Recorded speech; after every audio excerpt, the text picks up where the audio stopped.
Today, the Andrews fire continues to burn on the West Plains. Our Brandon T. Jones brings us the latest on where fire containment stands.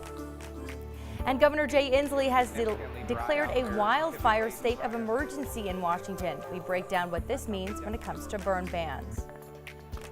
And we're going to take you outside, talk the fire potential throughout the afternoon as wind picks up across the region. Welcome to Crime 2 News at noon. I'm Dana Marie McNichol. We're taking a live look outside right now. It's a little bit cloudy. We definitely see some wind out there. There is a red flag warning in effect for most of the inland northwest. We do want to take it out with Jeremy Legoo, Outdoor Weather Center. What can we expect for today? Dana Marie, we're going to get a lot of changes going on here in the next hour or so, and those are all going to kind of work together to up our fire danger in a different way this afternoon. And it starts with sun and wind. So that nice morning of clouds and cooler temperatures is quickly moving out. It's already starting to get sunny here on the South Hill, and you can already see some breaks in those clouds over in Coeur d'Alene as well. And all of this will start to clear out here within the next hour. And as it does so, wind's going to start to pick up, and you can already see the two anemometers. That's the scientific instrument that gives us wind speed, already starting to pick up. It says calm at Spokane International. Don't buy it for a second. We're starting to get some wind here on the South Hill as well. It's all going to start to shift as we head into the afternoon and temperatures start to climb. We're near 80 already by the noon hour, and by this afternoon we will be back up in the 90s here in Spokane. It's looking like it's low 90s later this afternoon, topping out around 93, 94 degrees depending where you are in town. You're downtown, you're easily at about 94. You're at the airport, 93-ish is about what you'll get out of the day. But notice all of the moisture from early on starting to move out. Same with the lightning. That's a bit of good news. Up in north central Washington, a lot of that is no longer reaching the ground. We call them dry thunderstorms because all of that moisture evaporates before it hits the ground, or most of the moisture. That's what classifies as a dry thunderstorm, and that's where you get that lightning not associated with rain and the potential for wildfires. As we move into the afternoon, that threat shifts, and it shifts in a big way. We get rid of that threat of lightning and we shift the threat more toward dry conditions and gusty wind, and that's exactly what we're going to see through tonight, and the reason we have that red flag warning in place until 8 p.m. I'll walk you through our ongoing fire danger and what to expect in the days to come coming up in your full forecast. Well, crews are working to put out a fire burning at I-90 mile marker in 36 in Cataldo. It's being called the Mission Flats Fire, and it burned about 20 acres so far. These pictures were sent in to us by a viewer. You can see at least one helicopter dropping water on the fire. Drivers can see the flames from the freeway. Crews also made progress on the Andrews fire burning near Cheney. Overnight evacuation levels for the Andrews fire were lowered. That's why Brandon T. Jones is live at the Fire Command Center at Cheney High School. Brandon, what can you tell us about the fire efforts today and how they're working to really put that out? Yeah.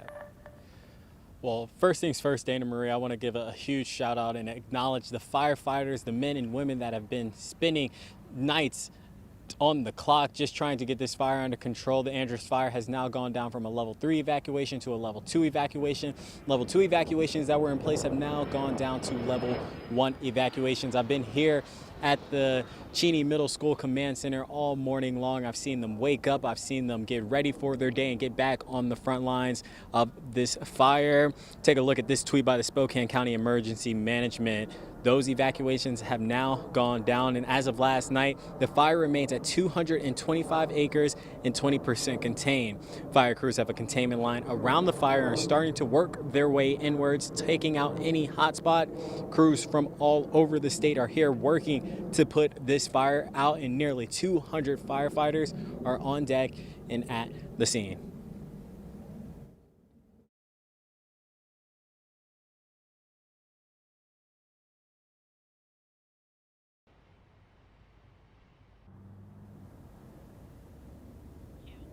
Crews say the drier than normal conditions are also impacting firefighting efforts. They also say strong winds could carry embers over that line, so firefighters are only mildly confident that the fire will not spread. Yesterday, I got a chance to check out the Medical Lake evacuation shelter that has since been closed. It was opened up by the Red Cross, but if anyone needs any assistance or is still in harm's way because of this fire, you can call that number on your screen and you'll get immediate help. Dana Marie. Thank you, Brandon. for that update there. Now in Stevens County, all evacuations orders are lifted in the area of Jebson Road after a 20 to 30 acre fire threatened homes over there. It's been being called the Webb Fire. Now the Stevens County Fire District does say the cause of that fire currently is under investigation, but that it does seem suspicious. They're asking if anyone saw anything to report it to the Stevens County Sheriff's Office. Washington DNR's crew stayed overnight at the fire to make sure there were no flare-ups. Now across the state, crews continue to battle a fast-growing fire in Douglas County. The Batterman fire has now more than doubled in size since yesterday, now more than 14,000 acres. High wind and temperatures are causing those rapid fire growths. That's according to the Douglas County Sheriff's Office. Level 1, 2, and 3 evacuation notices remain in place for many people. The Red Cross is an emergency shelter on standby at East Mount High School if anyone is in need. Now we are heading over to the eastern Idaho area where the Dixie fire is burning in Nez Perce National Forest, about 15 miles south of Elk City.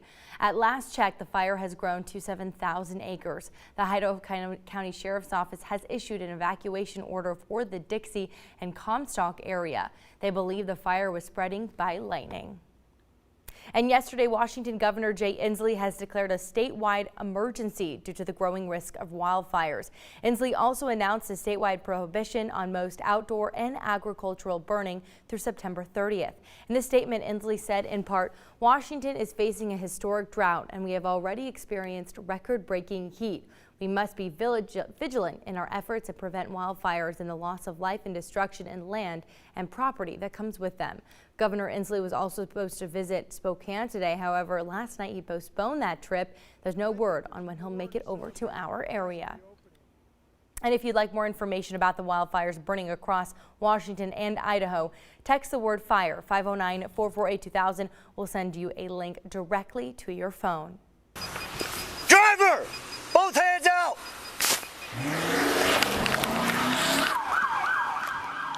Well, this is body camera footage released by the Spokane Police Department last night. It shows moments a suspect wanted for stealing a car in Kootenai County lit a gas can on fire and tossed it at a Spokane police officer. Luckily, no one was injured in this incident. After a quick foot pursuit, the officer was able to catch the suspect, identified as 30-year-old Saul Durkee. He's been charged with the possession of a stolen motor vehicle, first-degree assault, and first-degree arson.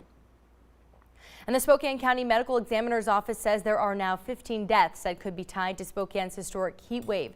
Yesterday, KREM learned a 45-year-old woman is among them. She died from hypothermia on June 30th. Spokane City Council has drafted an ordinance to address temporary shelters for extreme weather conditions, and Mayor Nadine Woodward's office is holding a public discussion about that proposal this afternoon. Spokane County Sheriff's Office says a man admitted to smashing more than a dozen windows at the Spokane Valley Planned Parenthood building over the weekend. Here are some of the pictures of the damage that deputies arrested Joshua Ballas for. That was first-degree malicious mischief. Investigators say a neighbor called in Saturday afternoon when they reported a man was throwing rocks at the healthcare center at East Main Avenue. When they arrived, they say the suspect admitted to breaking the window and was, quote, glad he did. A spokesperson for the Planned Parenthood estimated the damage to cost anywhere between $25,000 to $45,000. The suspect's bail was set at $2,500.